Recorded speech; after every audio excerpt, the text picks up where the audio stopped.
States now, and with heightened security after a weekend of possible homegrown attacks, there's a pretty fearful and tense atmosphere, certainly in New York. On Saturday night, 29 people were injured in the 23rd Street dumpster bombing, and an unexploded device in a pressure cooker was also found nearby. It was scary at first, and then it sounded like thunder. You felt it in your heart, you know? Then we saw a guy that got injured, like he was bleeding. Where was he bleeding from? His head. People were running for their lives. While on the same evening, a man stabbed 9 people at a shopping mall in St. Cloud, Minnesota. He just charged me with the knife and he said, "Are you a Muslim? Are you a Muslim?" But how do you even respond to that, like when somebody has a knife like a foot from your face? That was Minnesota, and then the security alert is continuing as last night and in the early hours of this morning, a backpack found in a New Jersey train station exploded while a bomb squad robot was trying to disarm it. Well, the safety of everybody is concerned. The inability to care for human life is something that, as a mayor, we have difficult times understanding. And that was Chris Bullage, Mayor of Elizabeth in New Jersey, speaking there after that explosion while a bomb squad robot was trying to disarm a backpack containing 5 devices. Let's talk to Olivier Guita now. We've spoken to him before. He's the Managing Director at Global Strat, International Security and Geopolitical Risk Consultancy. The Governor of New York, Cuomo, he has said this is obviously terrorism.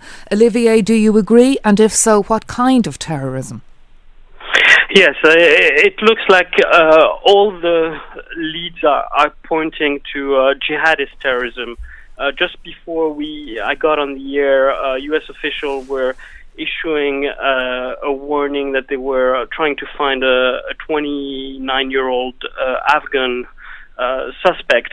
Also, as you mentioned in your piece, I mean, it's not by chance that you had all those attacks in the past 4 days in the U.S. I mean, there's the first one that was linked to Islamic State was on Thursday, actually happened in Philadelphia, where a man attacked and stabbed a policeman. That was number one.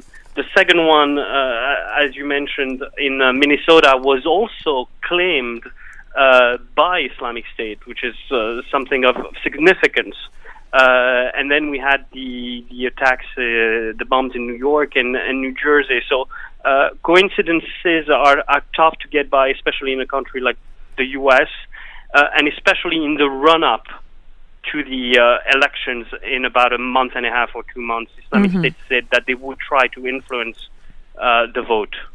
We have had a pattern, if you like, post 9/11 of lone wolf type of attacks from, you think of Boston, you think of San Bernardino, you think of the Florida nightclub. But is this, do you wonder, will the security services be looking at whether this is more coordinated? I know they have one suspect, Mr. Rahami, but given the, if you like, the spread of incidents here. I think that this one, with speculation on my part, would be more of a lone wolf attack because of the if you will, the amateurishness of the crude device. Just about a year ago, Islamic State released actually a manual to build a bomb the way that it was built in this case in New York, the second one that was found.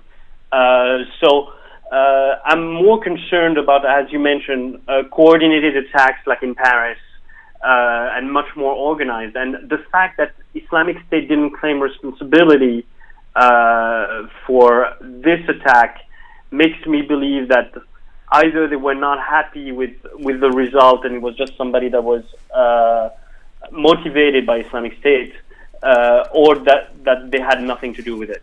All right, good to talk to you. Olivier Guita there, Managing Director at Global Strat, International Security and Geopolitical Risk Consultancy.